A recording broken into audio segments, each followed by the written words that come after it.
तो आज हम ये जानेंगे कि जब भी हम कभी किसी दुकान से गोल्ड खरीदते हैं, तो उस गोल्ड को खरीदने में हमें किन सावधानियों का ध्यान रखना चाहिए, क्योंकि अगर हम ये सावधानियां वापरेंगे तो कभी भी हमारे साथ धोखाधड़ी होने की संभावना नहीं रहेगी। तो सबसे पहले जब भी आप गोल्ड खरीदें, तो आप जब जिस किसी भी शॉप पर गोल्ड खरीदने जाएं, सबसे पहले आप ये देखें कि वो जो शॉप है वो BIS की मेंबर है या नहीं, यानी कि भारतीय मानक ब्यूरो की सदस्य है या नहीं। उसके बाद ही आप उस शॉप के अंदर जाएँ। और जब आप ये कंफर्म कर लें BIS की मेंबर शॉप है, तो फिर आपको क्या करना है कि जब आप अंदर जाएँ तो ज्वेलर्स से सबसे पहले आप ये कहें कि हमें हॉलमार्क वाला गोल्ड दिखाइए। चाहे आप ये गोल्ड 24 कैरेट का खरीद रहे हों या ज्वेलरी के रूप में 22 कैरेट का गोल्ड खरीद रहे हों, आपको हॉलमार्क वाली ज्वेलरी ही खरीदना है। हॉलमार्क वाली ज्वेलरी का फ़ायदा ये होता है कि हॉलमार्क का मतलब ये होता है कि वो जो आपको ज्वेलरी दिखा रहा है या वो जो आपको सोना दिखा रहा है, वो भारत सरकार द्वारा तय किए गए मानकों पर खरा उतरता है।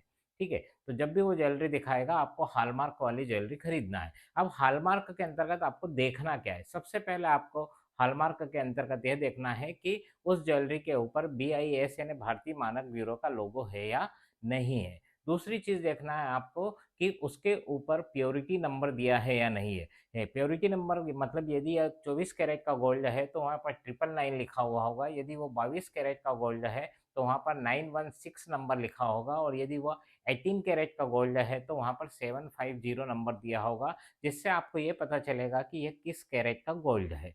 तीसरी चीज़ आपको यह है कि उस ज्वेलरी के ऊपर एक 6 डिजिट का HUID नंबर दिया होता है, उस नंबर को भी आपको देखना है। अब उस नंबर का फ़ायदा क्या होगा देखने का? देखिए, BIS जो भारतीय मानक ब्यूरो है, उसका एक BIS केयर ऐप है, जिसे आपके प्ले स्टोर से डाउनलोड कर सकते हैं। और प्ले स्टोर से डाउनलोड करने के बाद जब उसका BIS ऐप के अंतर्गत वेरीफाई HUID फाइल आप एक वहाँ पर आएगा, और उसके अंदर जब आप ये 6 डिजिट का नंबर आप डालेंगे, तो वो उस ज्वेलरी की पूरी डिटेल आपके सामने रख देगा। मतलब उसकी उस आप जो ज्वेलरी परचेज़ कर रहे हैं, उस ज्वेलरी की सारी जानकारी उसके अंतर्गत आपको मिल जाएगी, जिससे आप संतुष्ट हो जाएँगे कि हम जो सोना खरीद रहे हैं, वो किस कैटेगरी का है और वो किस प्रकार का बना हुआ है, या किन धातुओं से बना है, उसमें गोल्ड कितना है और बाकी की अन्य धातुओं का मिश्रण कितना है। ये सारी जानकारी आपको वहाँ पर मिल जाएगी।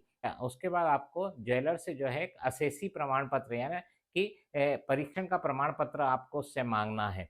परीक्षण का प्रमाण पत्र इस बात का प्रमाण होता है, मतलब एक प्रकार से कहें तो गोल्ड की शुद्धता का प्रमाण पत्र होता है, और आप ज्वेलर को ये कह सकते हैं कि आप बायबैक के लिए या रीसेल के लिए यह प्रमाण पत्र चाहते हैं। तीसरी महत्वपूर्ण चीज़ है, आपको मेकिंग चार्जेस की जानकारी लेना है। कई बार ज्वेलर्स जो होते हैं मेकिंग चार्जेस लगाते हैं, जो कि 5 से 10% तक होता है, और इसके अंदर कई हिडन चार्जेस भी छुपे होते हैं। कई बार डिज़ाइन मेकिंग चार्जेस या स्टोन सेटिंग चार्जेस भी जुड़ा हुआ होता है। तो इसके बारे में भी आप ज्वेलर से स्पष्ट रूप से बात करें, और ये जो चार्जेस होते हैं इसमें नेगोशिएशन भी हो जाता है अगर आप ज़्यादा मात्रा में गोल्ड खरीद रहे हैं तो, ठीक है? तो फिर इसके पश्चात आपको जो जो चीज़ देखना है वो है बायबैक पॉलिसी। जब आप ज्वेलरी खरीदते हैं या गोल्ड खरीदते हैं, तो आपको ज्वेलर से बायबैक पॉलिसी के बारे में भी बात करना चाहिए कि भविष्य में यदि आप कभी उस सोने को उसे वापस देते हैं, तो वो किस मूल्य पर उस पर खरीदेगा। कई ज्वेलर्स सेम डे बायबैक का ऑफ़र भी करते हैं, और इसका मतलब ये है कि जिस दिन आप सोना वापस करेंगे, उस दिन सोने का जो मूल्य होगा, उसी मूल्य पर उसे वापस किया जाएगा। त्योहारों के समय ये विशेष रूप से ऑफ़र दिया जाता है। और सबसे लास्ट जो चीज़ है और सबसे महत्वपूर्ण जो चीज़ है, वो ये है कि आपको ज्वेलर से इसका पक्का बिल लेना चाहिए, और उस पक्के बिल के अंतर्गत आपने जो भी गोल्ड खरीदा है या ज्वेलरी खरीदी है, तो वो उसमें उसकी मात्रा, यानी कि वो कितने ग्राम का है, वो स्पष्ट रूप से लिखा होना चाहिए, उसका प्योरिटी नंबर होना चाहिए, उसका HUID नंबर लिखा हुआ होना चाहिए। और ये सारी चीज़ें होने के बाद उसमें मेकिंग चार्जेस कितना जुड़ा हुआ है, GST कितना जुड़ा हुआ है, वो सारी चीज़ों का उल्लेख होना चाहिए।